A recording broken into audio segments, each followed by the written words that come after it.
Vous écoutez Une autre voie de l'agriculture, le podcast de TMCE qui remet l'équilibre agronomique et biologique au cœur de l'agriculture.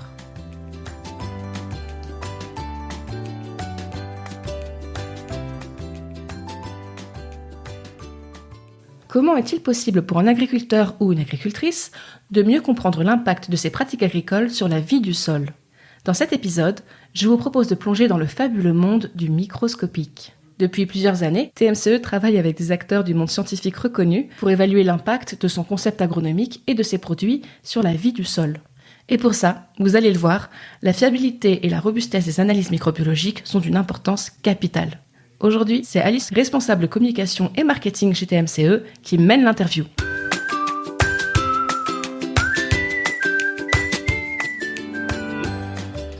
Aujourd'hui, je reçois Battle Karimi, directrice scientifique du bureau d'études Novasol Expert, et Fabien Maître-Pierre, directeur commercial et technique de TMCE.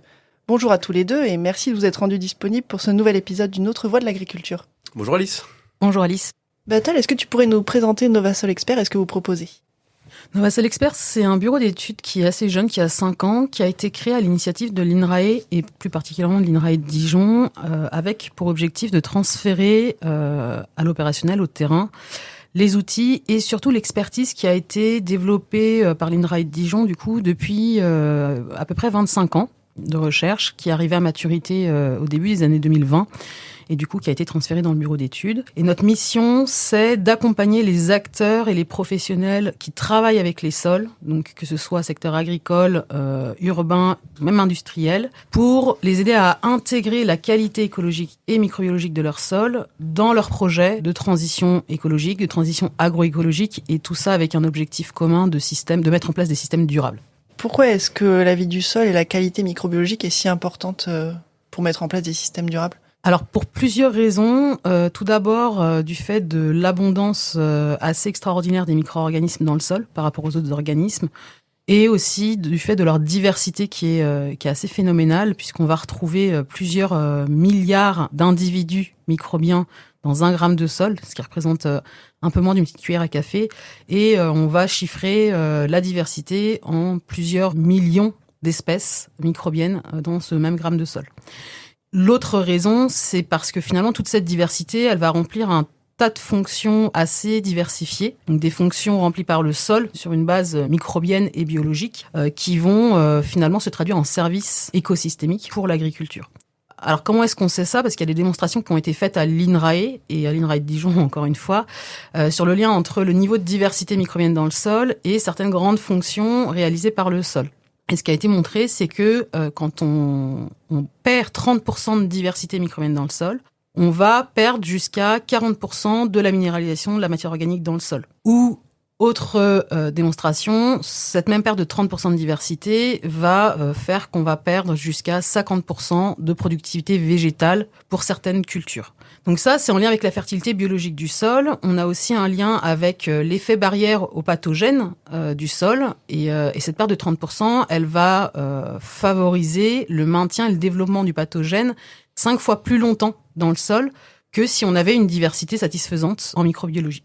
2 autres résultats qui sont assez frappants, c'est l'impact que cette perte de diversité de 30% elle a sur la structure du sol, puisque on peut perdre pour certains sols jusqu'à 50% de la stabilité structurale du sol. Donc ça veut dire une plus grande sensibilité des sols à l'érosion, dont souffrent quand même un certain nombre de nos sols agricoles en France. Et le dernier point qui est très important pour les agriculteurs, c'est que avoir une meilleure qualité microbiologique du sol, donc une diversité satisfaisante, va permettre au végétal d'avoir une meilleure résistance et une meilleure résilience aux sécheresses, par exemple.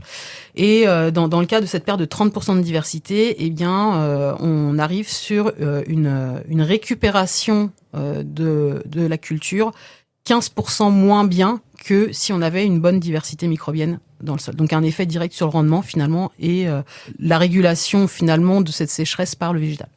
Est-ce que tu peux nous reciter du coup les grandes fonctions ? Alors ces grandes fonctions-là, ça va être des fonctions de dégradation de la matière organique, donc de recyclage des nutriments dans le sol. Ça va être des fonctions de structuration du sol, des fonctions de barrières aux pathogènes, de dépollution et de résilience et de stabilité de l'écosystème finalement face à des aléas climatiques comme la sécheresse, mais aussi les inondations potentielles. Et Fabien, pourquoi est-ce que TMCE, producteur de minéraux pour l'agriculture, s'intéresse à la qualité microbiologique des sols ? Eh bien, tout d'abord, la société TMCE, qui signifie Technique Minérale Culture et Élevage, c'est toujours intéressé en fait à la microbiologie des systèmes. C'est-à-dire que nous, en fait, grâce à un équilibre minéral, on va chercher à influencer les flores microbiennes des écosystèmes pour que cet équilibre en fait des flores microbiennes engendre une efficience en fait de ces grandes fonctions que Battle vient d'écrire par exemple dans un sol. Donc on va aussi bien travailler en fait les équilibres microbiens des systèmes digestifs des animaux, des effluents d'élevage qui retournent le sol et des sols qui permettent en fait de mieux nourrir la plante. En fait, ce qu'on a pu observer depuis que TMCE existe, depuis plus de 30 ans, c'est que l'impact de ces sels minéraux, de ces déséquilibres, engendre une amélioration de toutes les grandes fonctions que Battle a pu décrire à l'instant là. C'est-à-dire qu'on voit des sols qui ont une meilleure structuration, des cultures qui sont plus résilientes face au phénomène de sécheresse. On arrive à réduire la pression fongique et parasitaire, et ça, on le fait en fait grâce à un équilibre microbien. Donc c'est un petit peu pour ça que finalement les travaux de l'INRAE nous ont fortement interpellés et qu'on a commencé à travailler avec l'INRAE et avec Novasol, parce que je dirais qu'on regarde un petit peu dans la même direction, quoi. Donc en fait, de ce que tu dis, Fabien, vous semblez avoir une vision commune avec Novasol, expert. Oui, effectivement. En fait, ce qui nous a intéressé et ce qui nous intéresse chez Novasol, c'est l'approche scientifique d'un point de vue méthodo, analyse. En fait, les analyses microbiologiques de Novasol reposent vraiment sur une très forte rigueur, que ce soit dans le prélèvement et l'analyse a posteriori. Et en fait, la méthode Novasol, elle est vraiment basée sur du factuel, sur de l'information qui est vraie et scientifique. Elle est vraiment basée en fait sur des connaissances scientifiques actuelles au niveau de la microbiologie des sols et non, je dirais non sur des indicateurs trop simplistes comme on peut voir assez souvent dans des analyses de sol qui nous reviennent chez nos clients, qui peuvent être par exemple simplement une mesure d'activité microbienne, mais une mesure d'activité microbienne en fonction de quand a été faite l'analyse, de l'itinéraire technique de l'agriculteur, n'a pas vraiment de sens pour nous. C'est-à-dire qu'en fait, on peut pas vraiment analyser les fonctions sur un simple indicateur. Il faut parler de diversité de bactéries, de champignons. Il faut parler de fonctions. Il faut parler de tous ces indicateurs. Et c'est ce que fait Novasol. Et c'est ce qu'on ne retrouve pas vraiment en fait dans d'autres analyses qu'on a pu rencontrer, quoi. Est-ce que TMCE a déjà mesuré scientifiquement les effets des produits ? Oui, on a déjà mesuré les effets des produits, notamment le produit, le TMS, Technique Minérale Sol, qui est un produit que l'on applique sur les sols. Et en fait, l'histoire a commencé en 2003, où on a démarré un essai scientifique avec des répétitions en carré latin sur l'effet du TMS et différentes modalités de travail du sol au centre de recherche agronomique en fait à Gembloux en Belgique. Et c'était un essai en fait qui a été mené sur 15 ans au total. Donc il s'est arrêté, ça a commencé en 2003-2004 et il s'est arrêté en 2018-2019. Et en fait, il y avait de très belles améliorations d'un point de vue structure physique, fertilité physique des sols. Et mon prédécesseur en fait a eu la très bonne idée de contacter l'INRAE de Dijon et notamment Lionel Rangeard afin de mesurer les indicateurs microbiologiques sur cet essai scientifique en 2013. Donc en fait, on a vraiment un effet historique du TMS qui a été mesuré au niveau biologique. Et les résultats étaient assez interpellants et très intéressants. Suite à ce que vient de dire Battle, en fait, on a vraiment pu mettre en avant que le TMS avait un effet, notamment sur le recyclage du carbone et de l'azote. Donc le TMS a un effet en fait sur le fait que les flores microbiennes, que ce soit les bactéries ou les champignons, ne vont pas tendre à accumuler le carbone ou à surminéraliser la matière organique, mais on est bien dans un turnover et une valorisation de la matière organique pour nourrir le sol et les plantes. On a pu observer aussi un effet de réduction des pathogènes. Donc c'est bien lié à un meilleur équilibre finalement biologique. Donc pour nous c'était une première relation qui nous a permis d'avoir je dirais une garantie scientifique de nos effets produits. Pour ça a été vraiment bénéfique ensuite pour pour TMCE. On a pu mieux comprendre les produits, les effets produits. Et donc la relation a continué. Et en 2019, en fait, il y a un indicateur dont Battle n'a pas parlé. C'est les réseaux de co-occurrence, les interactions entre micro-organismes. Et on a pu être la première société privée en fait à faire des essais sur les effets des produits. Et on a pu montrer en fait que les réseaux d'interaction microbiens ont été multipliés par 2 grâce au TMS. Alors après, pour le détail de cet indicateur, je laisse la place à Battle parce que c'est très technique. Oui, effectivement, c'est un petit peu technique. En fait, les réseaux de co-occurrence, c'est un mot un peu compliqué, co-occurrence, pour parler de réseaux sociaux microbiens globalement. Et c'est une approche qui est pas si vieille que ça, même dans le domaine de la recherche académique, parce que moi j'ai fait mon doctorat entre 2012 et 2015. Et en France, c'est moi qui ai amené cette méthodologie d'analyse des communautés microbiennes. Donc c'est moi qui ai développé ces outils-là en France, et même à l'international, on n'était pas énormément de monde. Et donc, c'est vrai, comme le dit Fabien, TMCE est une des premières sociétés à avoir bénéficié un peu de ce type d'analyse. Alors, on va pas encore parler d'indicateurs parce que c'est pas une information qu'on peut obtenir pour une parcelle assez facilement. Parce que c'est une analyse qui requiert plusieurs prélèvements, un certain nombre de prélèvements sur une même parcelle. Donc, ça va avoir un coût assez important pour obtenir l'information. Par contre, ça nous apporte des informations très intéressantes par rapport au fonctionnement du sol. Donc, comme je vous disais, on va avoir une vision du réseau social des micro-organismes. Et en fait, dans nos réseaux sociaux, soit on est en interaction plutôt positive avec les gens, on s'entend bien, on échange de façon constructive, ou alors, il y a des gens qu'on aime moins ou avec qui on est en concurrence. Et donc, avec qui ça se passe moins bien. Mais globalement, quand on analyse nos propres réseaux sociaux, il y a plus de gens avec qui on s'entend bien et moins de personnes avec qui on s'entend mal, voire pas du tout. Et ça, c'est un peu l'idéal. Donc, pour qu'un réseau social marche bien et qu'une société marche bien, il faut que les interactions elles soient plutôt positives et que les gens interagissent entre eux. Si les gens sont chacun isolés les uns des autres, la société elle va pas trop fonctionner. Et c'est le même principe pour les réseaux microbiens, c'est-à-dire que on cherche qu'un réseau microbien ait beaucoup d'interactions, que les micro-organismes soient beaucoup connectés entre eux et que ce soit principalement des interactions positives. Alors on a des fois des petites interactions négatives parce qu'il va y avoir de la compétition entre certaines bactéries pour se nourrir sur les mêmes ressources. Mais globalement, il faut un ratio interaction positive-négative plutôt en faveur des positives. Et donc, globalement, les réseaux d'interaction, ils vont nous apporter des informations sur la cohésion de notre communauté, de notre microbiote du sol, et donc sur son fonctionnement en lien avec aussi la durabilité du système. Donc voilà quelques explications sur les réseaux de co-occurrence. Alors encore une fois, c'est pas un indicateur qui est opérationnel, on peut pas l'appliquer sur toutes les parcelles, mais dans le cadre de projets R&D, typiquement de validation des effets de certains produits, on peut tout à fait mettre en œuvre ce type d'analyse. En fait, juste une petite question, si je comprends bien, c'est-à-dire que lorsqu'on a un réseau, je dirais dense, avec beaucoup d'échanges, on est sur des organismes qui dégradent la matière organique, qui vont amener un petit peu de matière organique élaborée à un autre organisme qui peut la réduire petit à petit. C'est du commerce, quoi. C'est ça. Les espèces qu'on va avoir dans le sol vont être complémentaires, finalement. Donc ça va être un travail d'équipe tout le long de la chaîne et pas un travail d'antagonisme où tout le monde va vouloir s'attaquer à la même molécule et puis il va y avoir de la compétition, etc. Donc et ce qu'on cherche, c'est effectivement que tous les organismes soient complémentaires dans ce qu'ils ont apporté dans la communauté microbienne. Ce qui permet du coup d'aller dégrader de la matière organique élaborée, quoi. Exactement. Et quand on a un réseau peu élaboré, du coup, on est sur des organismes qui sont plus opportunistes, qui travaillent dans leur coin et qui vont se nourrir eux-mêmes sans s'intéresser aux autres, quoi. Effectivement, qui sont plus opportunistes, qui vont être indépendants et peut-être même isolés physiquement. Donc, ça peut arriver dans des systèmes où les sols, par exemple, sont très travaillés, où en fait, on va casser les continuités entre les micro-habitats dans le sol. Et donc, chaque micro-organisme ou des petits groupes de micro-organismes vont se retrouver dans certains habitats isolés un peu du reste. Et ça va travailler entre eux, entre 2-3, mais pas avec tout le reste de la communauté. Et c'est ce qu'on observe à l'échelle de la France dans les sols viticoles comparés aux sols de forêt ou aux sols de prairie, en fait. Avec les sols de grande culture qui sont un peu intermédiaires, on voit qu'on commence à isoler certaines populations microbiennes, mais dans les sols viticoles, c'est vraiment extrême. D'accord. Donc plus on a de réseau, mieux c'est. Plus on a un réseau complexe, mieux c'est, ouais.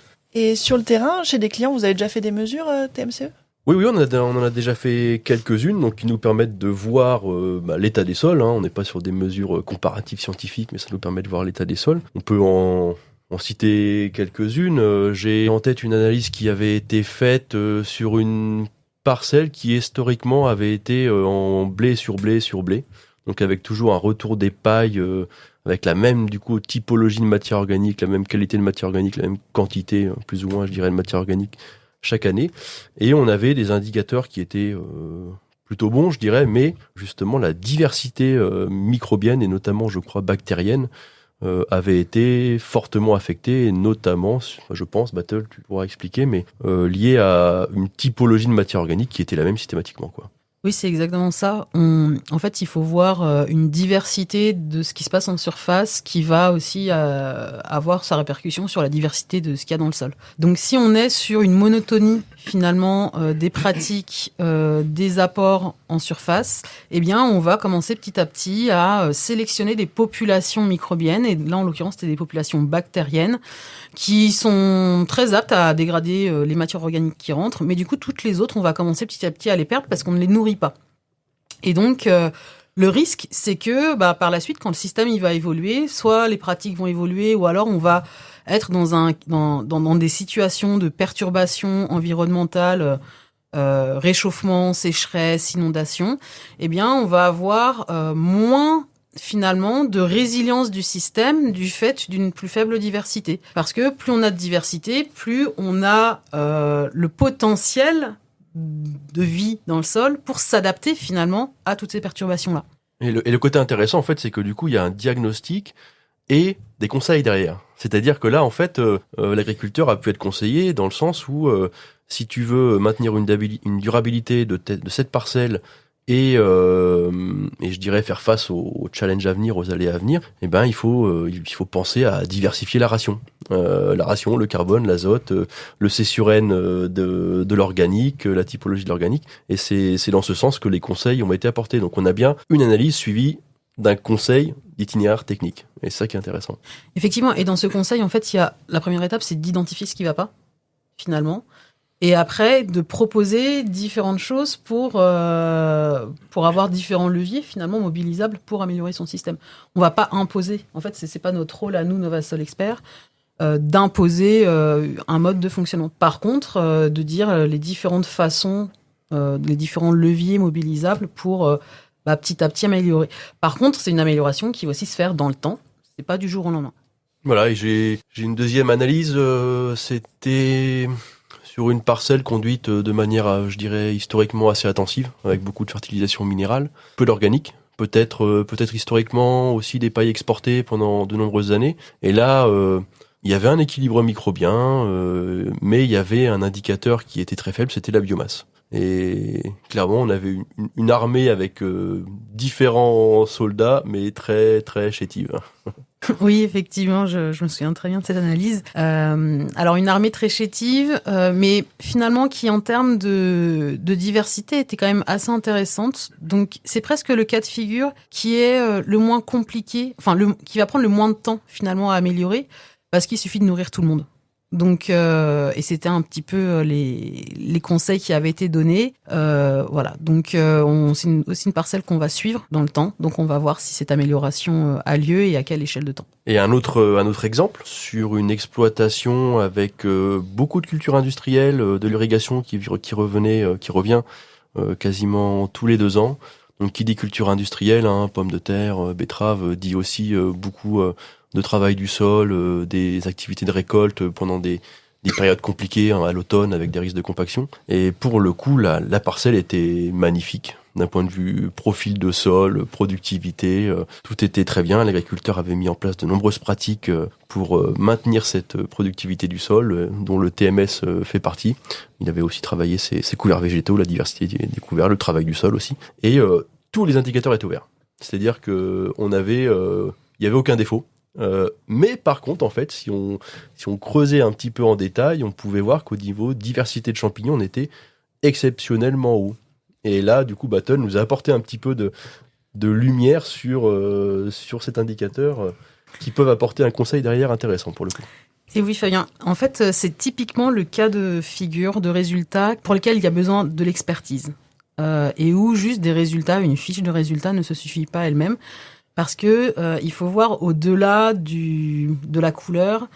Et il y a des choses assez subtiles dans la vie du sol, mais dans la microbiologie encore plus. Et là, ce que j'ai noté, moi, en voyant les résultats, c'était une diversité en champignons trop élevée. Pas légèrement élevée, vraiment trop élevée. Et du coup, quand on voit un peu ce type de résultats, de diversité trop élevée, on se pose la question de est-ce qu'il n'y a pas eu une surapparition d'opportunistes ou de pathogènes dans le sol. Et donc, on allait fouiller un peu plus dans le détail de qui était là, qui n'était pas là. Et on s'est rendu compte qu'effectivement, sur cette parcelle, il y avait un petit excès de pathogènes fongiques, quand même. Donc, c'est-à-dire que tout est vert, mais avec le bémol, quand même, que cette bonne diversité en champignons, elle n'est pas totalement bonne quand on va qualitativement regarder qui est là. Et donc, il faut quand même faire attention parce que, on n'est pas sur une situation de crise au moment du diagnostic. Par contre, ça peut amener à des problèmes par la suite, aussi en termes de maladies, si ces opportunistes et ces pathogènes, ils persistent dans le système. Donc, il va falloir chercher quand même à revenir à un système un peu plus équilibré que ce qu'elle était au moment du diagnostic. Et du coup, selon toi, quelle était la raison de la présence de ces pathogènes ? Alors, on est sur des cultures industrielles avec l'utilisation de beaucoup de chimie. Et donc, ça va quand même affecter une partie de la diversité dans le sol. Et donc, ça va laisser la place à des micro-organismes un peu opportunistes. Et quand je dis opportunistes, en fait, c'est souvent les pathogènes. Les pathogènes sont les organismes les plus opportunistes qu'il y a. Parce qu'ils vont chercher, dès qu'il y a... la nature n'aime pas le vide. Donc, dès qu'il y a un espace vide, eux, ils vont réussir à s'y accrocher. Et donc, avec un historique de plusieurs cultures, de plusieurs années, avec ce type de culture et du coup, de ce système un peu intensif en termes de traitement des cultures, ça a créé petit à petit dans le temps un peu ces espaces de colonisation par les pathogènes. Et en fait, suite à ce diagnostic, nous, on sait qu'on va pouvoir travailler avec l'agriculteur. On a vraiment une démarche, grâce aux équilibres microbiens, de pousser des curseurs d'hygiène, d'itinéraires techniques, de pratiques pour limiter la chimie. Et maintenant, on sait en fait que pour vraiment avoir un système durable, même si le système d'un point de vue observation du sol était quand même très durable, je dirais, on va pouvoir pousser des curseurs avec l'agriculteur pour aller réduire la chimie inutile, essayer de repousser au maximum les premiers fongicides sur les cultures de blé par exemple, mieux nourrir la plante pour éviter d'avoir recours à cette chimie qui pourrait être parfois négative. Et ça, c'est l'apport du concept TMCE, je dirais. Du coup, avec toutes les analyses que tu as pu faire, tu as pu un peu voir quelles étaient les pratiques favorables et défavorables à la microbiologie du sol. Oui, et puis on a aussi un gros historique des travaux qui ont été menés à l'INRAE, du coup depuis début des années 2005. Les travaux qui ont été menés dans Novasol, et en fait quand on cumule tout ça, on commence quand même à avoir bonne idée, une bonne expertise sur l'impact des pratiques. Alors des pratiques qui peuvent être des pratiques classiques et puis aussi des pratiques plus nouvelles, qu'on dit souvent pratiques agroécologiques. Bon, nous, on essaye de vérifier qu'elles sont agroécologiques avant de dire qu'elles sont agroécologiques. Et du coup, dans toutes ces pratiques-là, le premier conseil qu'il faudrait donner à tout agriculteur, mais à toute personne qui a aussi un jardin, c'est de couvrir son sol de végétation, pas de plastique, bien entendu. Parce que un sol nu, c'est un sol qui va s'appauvrir dans plein de sens, à la fois d'un point de vue microbiologique, d'un point de vue organique, mais aussi qui va être affecté en termes de structure, parce que en fonction de la texture du sol, on va avoir de la battance, etc., etc. Donc ça, c'est le premier conseil, c'est ne pas avoir de sol nu. Donc pas avoir de sol nu, ça va avec le fait de limiter le travail du sol, bien entendu. Alors je vais pas être catégorique en disant arrêter le travail du sol, parce que j'ai bien conscience que c'est pas faisable, c'est pas une pratique qui est généralisable partout en France en fonction des pédoclimats, mais quand même limiter le travail du sol et limiter le retournement du sol, le labour finalement, qui est le travail du sol le plus impactant. Et donc si on réduit le travail du sol, le contrepoids, c'est justement d'augmenter la couverture végétale, à la fois en termes de diversité et de durée dans l'année de couverture du sol. Là-dedans, ça veut dire mettre en place des intercultures, ça veut dire diversifier sa rotation. Alors diversifier sa rotation, c'est pas juste diversifier les céréales qu'on fait, c'est vraiment diversifier les familles finalement végétales qu'on va mettre dans sa rotation. Donc là, je vous ai parlé du travail du sol versus un peu la couverture végétale, qui sont un peu les deux qu'on réfléchit plutôt en parallèle. Et le deuxième levier qu'on peut mobiliser, c'est en termes d'amendement organique et de réduction de la fertilisation minérale. Alors la fertilisation minérale, on se dit que c'est neutre par rapport à la vie microbienne du sol. Alors c'est vrai sur du court terme, mais sur des systèmes qui ont connu que ça, eh bien on va avoir quand même un appauvrissement de la diversité microbienne, parce que du coup on mobilise plus nos micro-organismes du sol dans le fonctionnement de notre système. On va directement nourrir la plante, du coup comme tout, quand on se sert pas de quelque chose, il a tendance à disparaître. Eh bien c'est un peu aussi l'effet à plutôt long terme que va avoir la fertilisation minérale. Par contre, dès qu'on va travailler sur une base d'amendement organique, là on va solliciter nos micro-organismes du sol. On va les nourrir, on va les faire travailler, et donc ça va bien sûr maintenir, voire enrichir la diversité microbienne et la biomasse microbienne.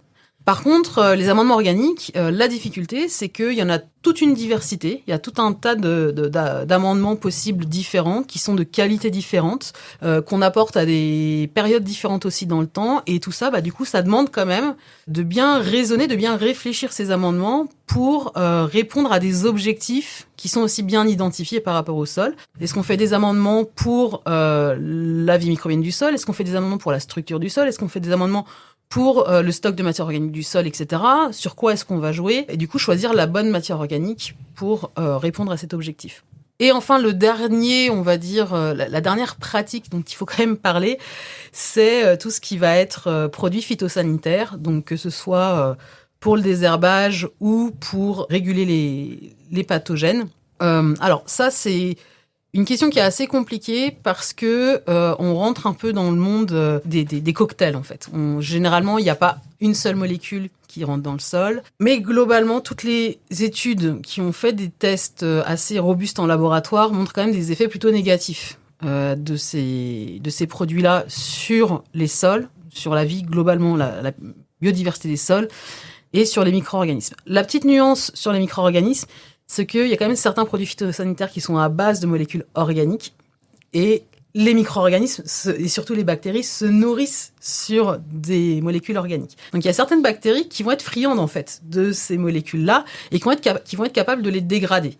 Mais après, c'est toute une question de dose. Les doses qu'on apporte ne sont pas forcément des doses que les bactéries sont capables de dégrader. On apporte des doses trop importantes. Les produits phytosanitaires, ils ont un peu ce double impact sur les bactéries qui, des fois, peut nous faire nous dire « c'est pas très grave ». Mais en fait, si, parce qu'il n'y a pas que les bactéries dans le sol, on a les champignons, et c'est souvent les champignons qui sont ciblés par les antifongiques. Et en fait, un antifongique, il est jamais spécifique. Un antifongique, il va cibler notre champignon pathogène, mais aussi tous les autres champignons qui sont dans le sol. Et du coup, on va altérer la diversité fongique qui est présente globalement dans le sol. Donc, j'ai passé en revue un peu les grandes familles de pratiques. S'il fallait que je hiérarchise finalement, quels sont les leviers agroécologiques les plus intéressants pour stimuler la microbiologie du sol, je dirais en premier la couverture du sol, la couverture végétale du sol. C'est la pratique qui, je pense, peut coûter le moins cher à l'agriculteur à mettre en place et qui va avoir un effet le plus rapide et le plus durable dans le temps. Et dans un deuxième temps, peut-être des amendements organiques qui, eux, je dis ça par rapport un peu à mon retour terrain que j'ai avec les agriculteurs un peu partout en France. C'est souvent plus compliqué pour eux de s'approvisionner en amendements organiques. Ça leur coûte plus cher. Et quand on fait un amendement organique, c'est pas garanti qu'on en voit l'effet la première année ou la deuxième année. En fonction de l'amendement qu'on fait, il faut attendre peut-être un peu plus longtemps, des fois 4 ans, 5 ans, pour voir un effet sur la microbiologie du sol, en fonction du type de sol. Ok, moi enfin, ça me fait penser un petit peu à quelque chose. Alors déjà, je dirais qu'en termes de pratique, on peut faire aussi, c'est d'apporter le TMS, qui a un effet validé sur les flores microbiennes. En termes d'organique, donc quand on parle d'apport organique, on pense essentiellement à des composts, des fumiers ou autres, mais on a aussi la capacité de faire des couverts végétaux qui viennent du coup diversifier en fait le retour de matière organique au niveau du sol. Donc il faut bien penser ces couverts végétaux en termes de diversité, avec des espèces qui vont multiplier le moins les pathogènes possibles. Moi, quand je t'écoute, en fait, ça me fait beaucoup penser à la production animale, finalement. Donc ça va parler aussi à beaucoup d'agriculteurs et notamment les éleveurs. Mais depuis longtemps, on sait que l'équilibre microbiologique du système digestif, par exemple d'un ruminant, est indispensable à sa productivité et à sa santé. Et je veux dire, un éleveur, c'est qu'il faut diversifier la fibre, avoir des fibres, avoir aussi un peu d'énergie plus rapide. On sait qu'il faut de l'énergie, donc du carbone, on en parle.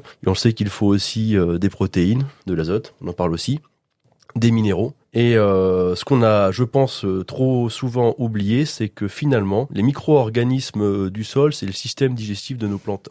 Et en fait, l'arrivée des recherches de l'INRA nous montre ça. Quelqu'un qui n'a que des grandes cultures ou des cultures industrielles, qui n'a pas d'élevage, se doit de réfléchir son sol comme s'il était un éleveur. Et ça, par exemple, nous, en tout cas, chez TMCE, c'est ce qu'on a toujours mis en avant.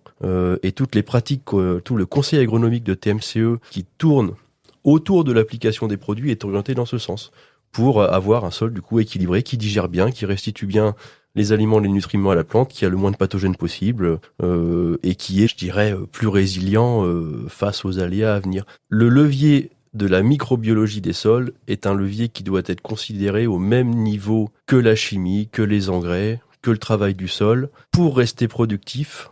Donc on parle bien de productivité, on ne parle pas de régression à ce niveau-là, pour rester productif et durable. Et je pense que c'est un grand levier pour répondre à tous les objectifs à venir qu'auront les agriculteurs dans les jours à venir et dans les années à venir.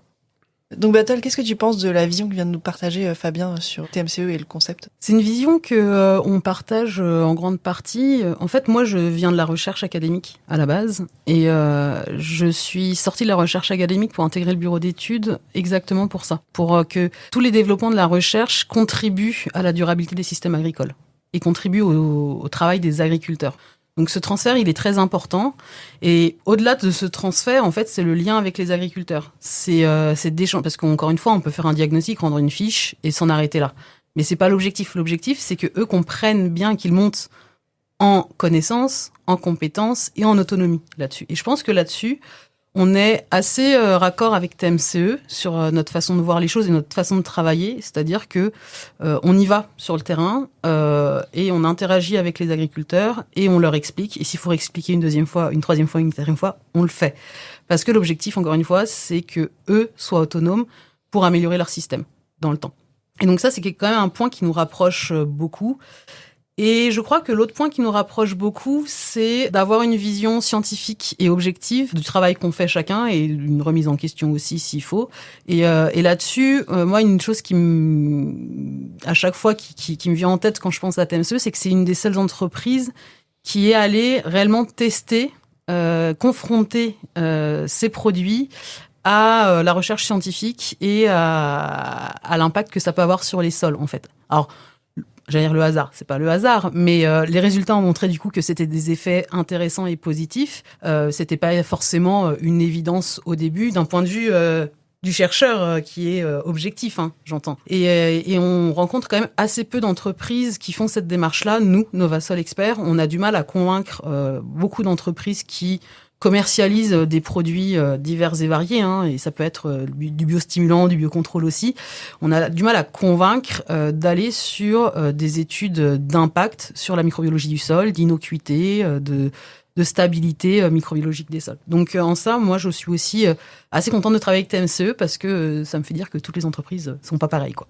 On n'a jamais eu peur en fait de tester nos produits puisqu'on les connaît, ils existent depuis longtemps et on les observe, on observe les effets sur le terrain et ça ne nous fait pas spécialement peur. En tout cas, merci pour ce témoignage qui nous fait plaisir. Et puis moi, je vous remercie tous les deux pour toutes ces informations qui sont très intéressantes. Merci à toutes et tous pour votre écoute.